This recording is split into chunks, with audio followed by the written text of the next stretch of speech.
The purpose of this lecture is to define what we mean by a statistic. To do that, let's begin with a review of what we mean by the concept sample. As a concrete example, let's say that I plant 5 plants and I let them grow for 3 months, after which I measure the height of each plant. I will get some numbers, let's say in centimeters, say 24, 31, 26, 19, and 21. We can denote the height of each plant with the symbol xi. So x1 is 24, x2, x3, x4, and x5. So this would be a sample of 5 observations. Before I actually carry out the experiment, I do not know which value x1 through x5 will take. So before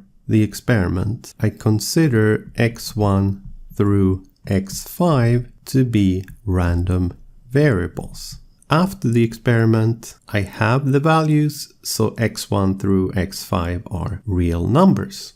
It's common to denote the random variables by capital letters and the outcome of the random variables by lowercase letters. But it's also common to use the same symbol for the random variable and the outcome. We just have to keep in mind that xi can be both a random variable, that's what it is before the experiment, and it can be a real number, and that's what it is after the experiment. We are using the same symbol for 2 different purposes. It's always clear from the context whether xi is viewed as a random variable or as a number. For example, if we write something like expected value of xi, then we're clearly thinking before the experiment, the expected value of the height of plant I. If we write something like x3 equal to 26, then it's clear that we're talking about after the experiment. The 3rd plant came out to be 26 centimeters.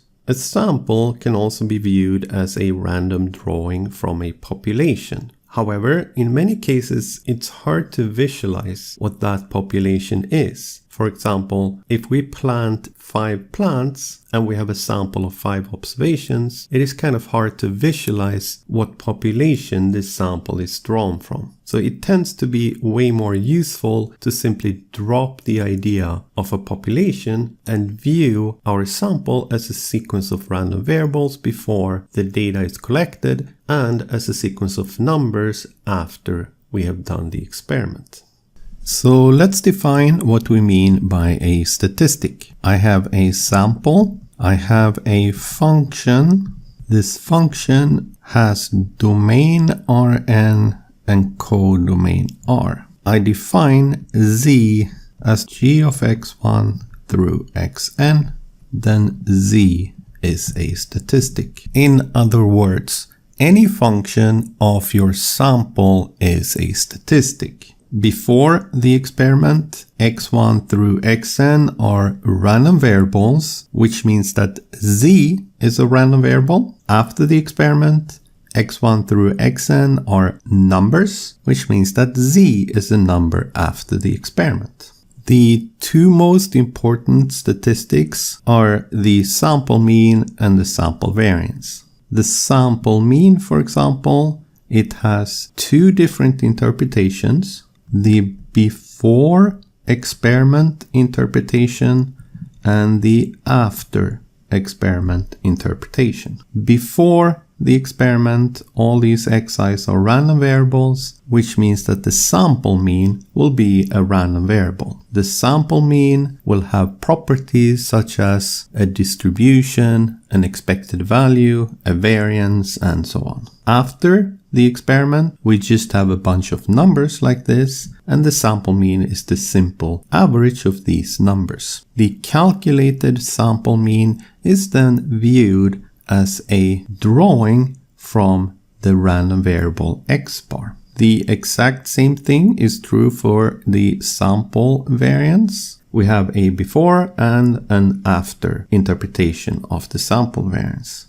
In the before interpretation, all the xi's are random variables, but the sample mean is a random variable itself. We don't know the sample mean before we do the experiment. We can extend the idea of a sample from the case x1 through xn, where we just make one measurement for each individual, for example, the height of the plant that we planted, to a case where we make several measurements of each individual. So for example, if I make 2 measurements, then my sample will look like x1, y1. This is a measurement of my first plant, for example, its height and the amount of water that the plant got. Second observation would be x2, y2, and so on to xn, yn. But the interpretation is the same. All of these are viewed as random variables before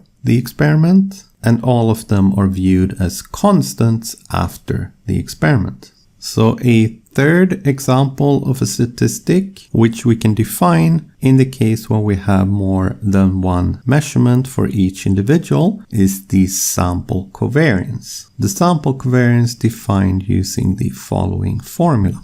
When we're dealing with a statistic, it's very important to distinguish the sample mean from the expected value. The sample mean does require an entire sample. It's a function of the sample. It can be viewed either as a random variable or as a constant. The expected value, on the other hand, is a property of a single random variable. In terms of statistics, it's the property of a single observation. So we can talk about the expected value of x1, for example, or we can talk about the expected value of the sample mean.